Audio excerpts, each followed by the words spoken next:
पति पत्नी में झगड़ा हो गया। हुआ कुछ नहीं, नींद नहीं आ रही थी दोनों को। अब नींद नहीं आई, 4 बजे उठ गए तो करें क्या? अब 4 बजे से चाय बना के भी क्या करेंगे, नाश्ता करके भी क्या करेंगे? दोनों बैठ करके सलाह कर रहे थे। पति पत्नी का देखना, जब भी बैठते हैं तो बड़े प्यार से बैठते हैं, उठते हैं तो झगड़ा करके ही उठते हैं, ध्यान रखना। एंड वो झगड़ा से ही होता, लड़ाई से ही होता है। तो बोले लड़ाई हो गई। मैंने कहा किस बात की हो गई? बोले मैंने 50 बार समझाया, 1000 बार इनको समझाया। मैंने कहा क्यों रे पति? वो 1000 बार समझाई, तुझे एक बार भी समझ नहीं आया? अरे बोले महाराज सुनो वो क्या कह रही है। बोले 50 बार समझाया, मेरा लड़का इंजीनियर बनेगा। झगड़े का मुद्दा देखो, मेरा लड़का इंजीनियर बनेगा। पति ने कहा खबरदार, जितना तेरा अधिकार है उससे ज्यादा मेरा अधिकार है, मेरा बेटा डॉक्टर बनेगा। लड़ाई काय की चल रही, डॉक्टर इंजीनियर, दोनों झगड़े जा रहे हैं। मेरा बेटा बच्चे, मैंने कहा एक बात बताओ, एक कह रही मेरा पति डॉक्टर बने, मेरा बेटा इंजीनियर बनेगा। मैंने कहा एक बार तुम दोनों ने अपने बच्चे से पूछा है कि तू क्या बनेगा? सब कुछ तुम ही बनाने के लिए तैयार हो। जैसे ही मैंने कहा जाओ बच्चे को बुलाओ, उससे पूछो कि तू क्या बनेगा। मालूम है पति पत्नी ने एक दूसरे को देखा, बोले बच्चा तो अभी पैदा ही नहीं हुआ है। झगड़ा देखो बिना सिर पैर का, अभी आया नहीं है, प्लानिंग चल रही है क्या बनेगा। बिना सिर पैर के झगड़े। ध्यान रखना 80% झगड़े ऐसे होते हैं घरों में जिनका कोई औचित्य।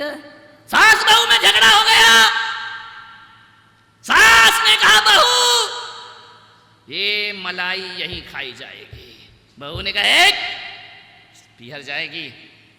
अब गांव में शादी करोगे तो ये झगड़े तो होंगे, ऋषभ देव वालों।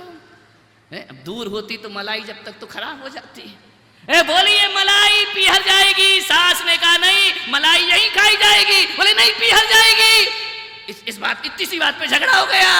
ससुर जी आए, उन्होंने कहा इधर क्यों लड़ रही है तुम सास बहू? बोले मैंने कहा ये मलाई पीहर में जाएगी। सास ने कहा यही खाई जाएगी। ससुर ने कहा ला मलाई का कटोरा, ना पीहर जाएगी ना ससुराल जाएगी, ला मलाई का कटोरा इधर ला।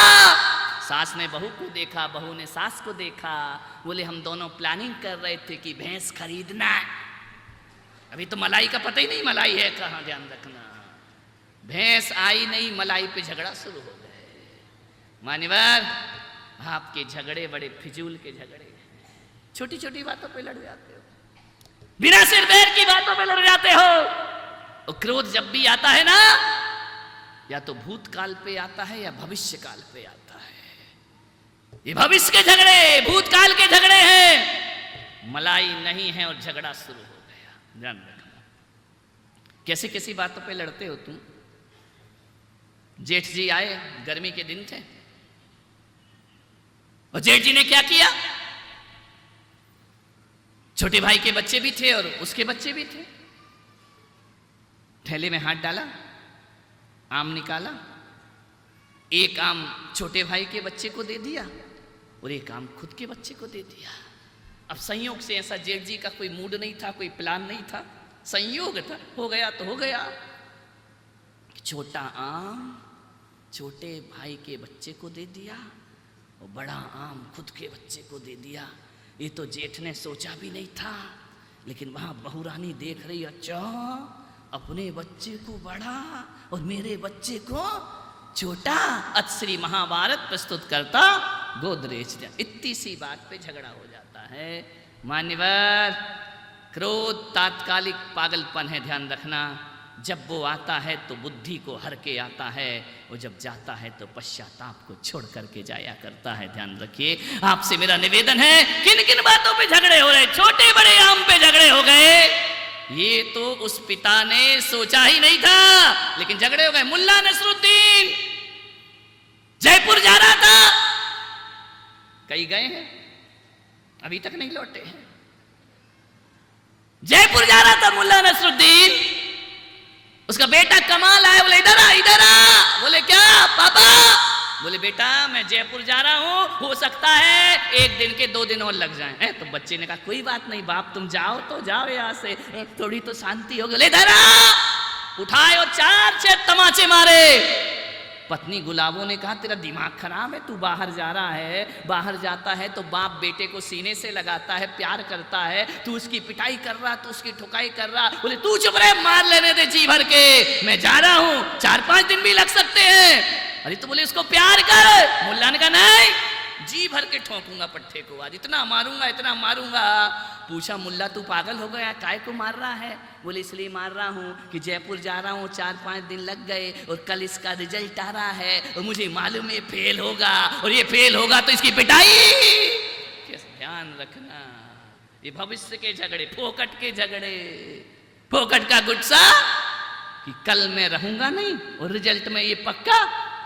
वो तो स्वरित बड़ा हो गया है, नहीं तो बल्लू भी यही करके जाता। ध्यान रखना, मास्टर का लड़का है, ध्यान रखना, माने विचार करिए, सोचिए।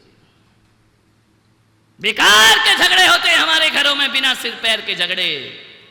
ये मिट्टी के ठीकरों के लिए आदमी लड़ता है, ये मकानों के लिए आदमी लड़ता है। एक घर में पैदा होने वाले 2 भाई कटघरों में जाकर के खड़े हो जाया करते हैं, 1-1 इंच जमीन के लिए लड़ रहे हैं। ध्यान रखना, मान्यवर आज से निवेदन है, ये ना दौलत जाएगी साथ, ना रुपया ना पैसा साथ जाएगा, तो हमारा प्यार हमारे साथ जाया करता है। ध्यान रखिए। लेकिन आदमी लड़ रहा है, भूतकाल के झगड़े होते हैं। इतना अच्छा प्रवचन में आदमी आ रहा था, चौराहे पे झगड़ा हो गया, कॉलर पकड़ ली। अरे मैंने कहा हुआ क्या? बोले वही आदमी है। मैंने कहा कौन? जिसने 2 साल पहले मुझे गाली दी थी। तेरे पागल की 2 साल पहले की गाली अब याद आ रही है तुझे? बोले नहीं, जब जब इसको देखता हूं तो गाली याद आ जाया करती है। अरे मैंने कहा 2 साल पहले इसने गाली दी थी ना, वो दिन कौन सा था, वो तारीख कौन सी थी? बोले तारीख और दिन तो याद नहीं। अरे मैंने कहा दिन और तारीख याद नहीं और गाली को जिंदगी भर याद रखता है। अरे जैसे कैलेंडर भूल गया वैसे गाली भी भूल जा, तेरे जीवन में आनंद बरस। आदमी कितनी बातें याद रखता है। अभी रामायण की चौपाई कहें तो 2 दिन बाद भूल जाओगे, गाली तो जिंदगी भर। उसने मेरा अपमान किया था, उसने मुझे गाली दी थी। मान्यवर उसने दी तो तूने ली क्यों? ध्यान रखना, सामने वाला जितना गाली देने को स्वतंत्र है उतने तुम भी लेने और नहीं लेने को स्वतंत्र। लेकिन तुम तो इतने जल्दी लेते, लाओ दे दो गालियां, 1 के बदले 4। सुना क्यों? पहले के जमाने में क्या होता था, चिट्ठी लिखते थे, अब तो चिट्ठी मिट्ठी का लफड़ा ही खत्म हो गया। जब से मोबाइल आया चिट्ठी का लफड़ा ही नहीं तो रोज शाम को बच्चे खेलते थे, स्कूल से आते थे, डाकिया आता था, पोस्टमैन आता था, चिट्ठी आई होगी, संदेश आया होगा। अब तो चिट्ठी मिट्ठी का लफड़ा ही खत्म, SMS कर दिया, मैसेज पहुंच गया। और आजकल तो लिखने का भी खत्म, यहाँ वहां से उठाया, यहाँ से लिया, वहां फॉरवर्ड कर दिया, उसका लेके उसे फॉरवर्ड कर दिया। मान्यवर ये भी पढ़ने की फुर्सत नहीं कि उसमें क्या लिखा है। कभी एक काम करना अनंत जी, यदि मैसेज में 10 गाली लिखी हो किसी को फॉरवर्ड कर देना तो वहां से यही लिखा आएगा थैंक यू, क्योंकि पढ़ने का उसको भी समय, ना भेजने वाले को पढ़ने का समय है ना लेने वाले। क्या जमाना था जब चिट्ठियां आती थी, इंतजार रहता था, कैसी भाषा थी, एक एक शब्द संभाल संभाल के लिखा जाता था, कैसे शब्दों का संकलन हुआ करता था, कैसे भावनाओं को शब्दों में रंग करके पहुंचाया जाता था और कैसे दूरियों को आपस में मिलाया जाता था। वह पत्र का जमाना हुआ करता था, चिट्ठी का जमाना हुआ करता था। आजकल तो चिट्ठियां सब खत्म हो गई। ध्यान आती है क्या कोई चिट्ठी? तो हाँ सरकारी आती है, इनकम टैक्स के नोटिस, गवर्नमेंट की आती है, ध्यान रखना, कोर्ट का नोटिस, तलाक का नोटिस। प्रेम की चिट्ठियां तो आना बंद हो गई। कौन लिखता है? कैसे खत लिखे जाते थे, कभी कभी तो दुर्घटना हो जाती थी। ये पुष्पदंत वगैरह जब गुरुकुल में स्कूल जाते थे तो बहुत सारी दुर्घटनाएं घट जाया करती थी कि चिट्ठी लिखो किसी को, पहुंच जाती बाप को। लिखी तो बेटी को थी, चिट्ठी पहुंच गई बाप के पास। वो इतना उधेड़ता था बाप, इतना उधेड़ता था। आजकल तो खुलेआम पूछा जाता है, बेटा बोल किससे शादी करना है। पहले के तो बेटे बोल नहीं पाते थे बाप से किससे शादी करना है। और यदि ये प्रेम प्रेम विवाह करना तो इतनी पिटाई होती थी, इतनी पिटाई और इतने झगड़े होते थे, बड़ी मुश्किल से शादियां होती थीं, तब जाके वो विवाह के समय विदा के समय गाता था, हम लाए हैं तूफान से कश्ती निकाल के, उस देश को रखना मेरे बच्चों संभाल के।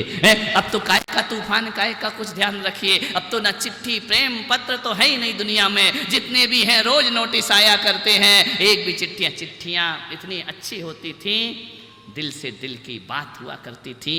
वो कभी झगड़े में कोई बहू अपने पापा को चिट्ठी भी लिखती थी तो 6 दिन में पहुंचती थी, 7 दिन में जवाब आता था, तब तक झगड़ा निपट जाता था। ध्यान रखिए, दोनों में प्रेम हो जाया करता था। अब तो ऐसा कि यहाँ झगड़े, अरे झगड़ा तो छोड़ो, फोन करना तो छोड़ो, अब तो मोबाइल ऑन करके झगड़ा हो जाता है। सुनो मेरा पति क्या बोल रहा है, ध्यान रखिए, बहुत हालत खराब है। पुराने जमाने लौटना चाहिए फिर से एक बार। मान्यवर, क्रोध हर जीवन की समस्या है। तुम्हारे घरों में,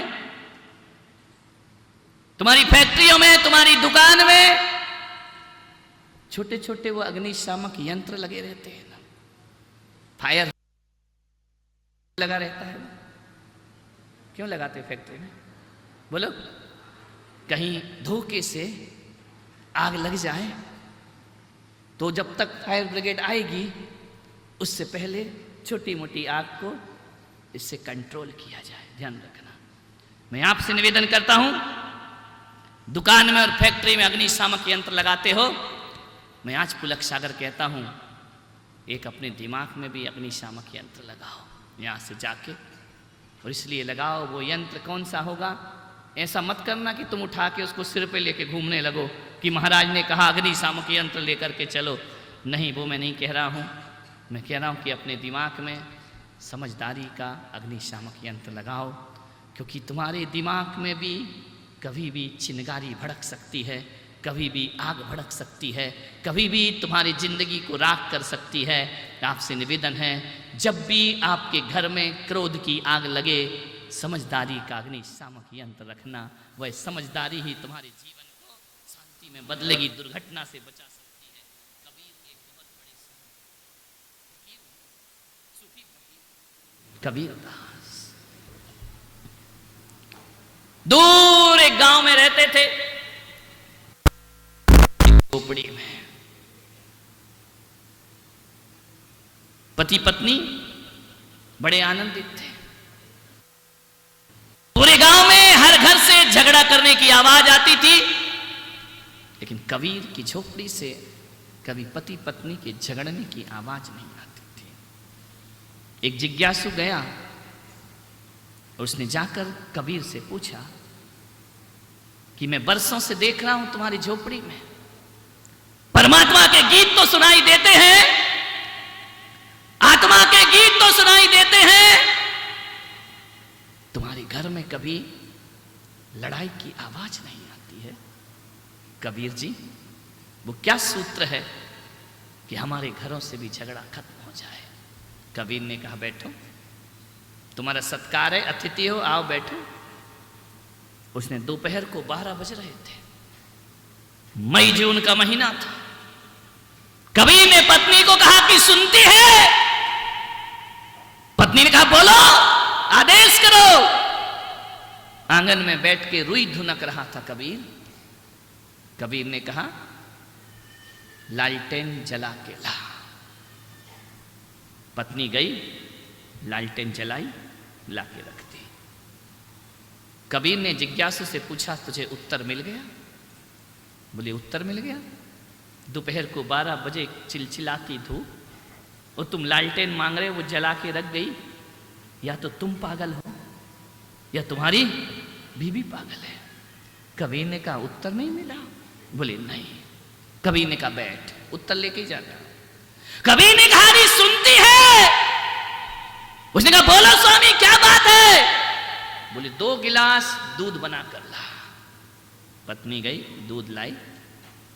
कबीर ने कहा जिज्ञासु से कि दूध पियो।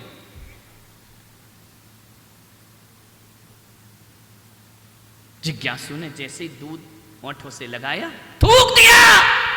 बोले पागल हो, दिमाग खराब है क्या तुम्हारा? कबीर ने कहा रुक जा। कबीर ने दूध लिया, घटाघट पूरा गिलास दूध पी गए। तो कबीर ने कहा उत्तर मिल गया? बोले खाक उत्तर मिल गया है। तू भी पागल और तेरी पत्नी भी पागल लगती है, दिमाग से पागल हो तुम। कबीर ने कहा समझ नहीं आया? बोले नहीं। बोले क्या हुआ? बोले 12 बजे दिन में कबीर तुम कह रहे हो लालटेन ला, वो ला गई, दे गई, और तुमने जो पत्नी को दूध का ऑर्डर किया, ऐसी पागल पत्नी शक्कर की जगह नमक डाल करके लाई है। तो कबीर ने कहा तुझे उत्तर समझ में नहीं आया? बोले नहीं। बोले उत्तर इतना ही है कि देख, दोपहर को 12 बजे मैंने पत्नी को कहा लालटेन ला, तो पत्नी ने कोई तर्क नहीं किया। पत्नी ने क्या और क्यों नहीं पूछा, चुपचाप लाकर लालटेन रख दी। और जब पत्नी 12 बजे दिन में बिना प्रश्न किए, बिना तर्क के लालटेन ला के रखती है, और धोखे से उसने यदि शक्कर की जगह नमक डाल दिया, तो जब वो प्रश्न नहीं करती है तो पति का भी फर्ज बनता है कि चुपचाप दूध पी लेना चाहिए, उसे प्रश्न नहीं करना चाहिए, उसे तर्क नहीं करना चाहिए। जिज्ञासु ने कहा ये तो पागलपन है। बोले पागलपन नहीं है, उत्तर लेके जा। हमारे घर से लड़ाई की आवाज इसलिए नहीं आती है कि हम पति पत्नी के बीच में समर्पण है, लेकिन हमारे बीच में तर्क नहीं है। और एक बात याद रखना, जहाँ समर्पण होता है वहाँ स्वर्ग होता है, और जहाँ तर्क होता है वहाँ नरक हुआ करता है। ध्यान रखिए, वो जीवन नरक है, जहाँ समर्पण है वहाँ स्वर्ग है, और जहाँ तर्क है वहाँ, जिन पति पत्नियों में तर्क होगा जिंदगी नरक के समान महसूस होगी, और जिनमें समर्पण होगा, ध्यान रखना, गलतियां सबसे होती हैं, गलतियां आदमी से भी होती हैं, और गलतियां महिलाओं से भी हुआ करती हैं, लेकिन समर्पण का भाव रख दो। ध्यान रखना, यदि पत्नी नहीं पूछती है कि लालटेन क्यों चाहिए, तो पति का भी फर्ज है कि नमक डला है तो चुपचाप पी जाए। ध्यान रखना, ऋषभ देव के पतियों, आज प्रैक्टिकल कराएं क्या घर में? ध्यान रखना, तर्क नहीं होना चाहिए, जहां समर्पण है वहां स्वर्ग है। मैं आपसे निवेदन करता हूं कि आप अपने घर में, अपने ऑफिस में, अपने दफ्तर में, अपनी दुकान में, जहां दिन में 4 बार क्या 1000 बार नजर जाती हो, मेरा एक सूत्र उसमें लिख के एक स्टिकर बना लेना कि जहां तर्क है वहां नरक है, और जहां समर्पण है वहां स्वर्ग है। ध्यान रखना, ये स्टिकर आपकी दुकान में, आपके घर में, आपके दफ्तर में, आपकी अटैची में, आपकी गाड़ियों में लगा रहना चाहिए, क्योंकि तर्क के अवसर पल पल पे आते हैं, और जब तुम्हारी निगाह इस पर जाए तो समर्पण की जिंदगी शुरू हो जाना चाहिए। ध्यान रखना, घर स्वर्ग हो जाएगा, घर नरक नहीं बन पाएगा। एक घर जलने से बच जाएगा, एक घर बर्बाद होने से बच जाएगा। तर्क मत करो। मैं आचार्य पुष्पदंत सागर जी गुरुदेव के चरणों में आया, आचार्य विद्यासागर जी के चरणों में बाल ब्रह्मचारी रहा, उनके पास मैंने साधना सीखी, लेकिन जब दीक्षा लेने का अवसर आया, आचार्य पुष्पदंत सागर जी महाराज के चरणों में आया। जाते ही साथ मैंने सबसे पहला प्रश्न किया, गुरुदेव मुझे आपके चरणों में रहना है, मुझे सन्यास की दीक्षा दीजिए। मेरे गुरुदेव ने कहा कि आचार्य विद्यासागर जी के संग से आए? मैंने कहा हाँ। तो बोले एक ही बात याद रखना जिंदगी में, ध्यान रखना। मैंने कहा बोलो गुरुदेव। बोले तुम्हारे और मेरे संबंध यदि मधुर रखना है तो मैंने कहा आदेश करो, मैं जिंदगी भर संबंध मधुर रखूंगा। उन्होंने कहा कभी जिंदगी में मुझसे तर्क नहीं करना, ध्यान रखना, यदि मुझसे तर्क किया तो हमारे तुम्हारे संबंध खराब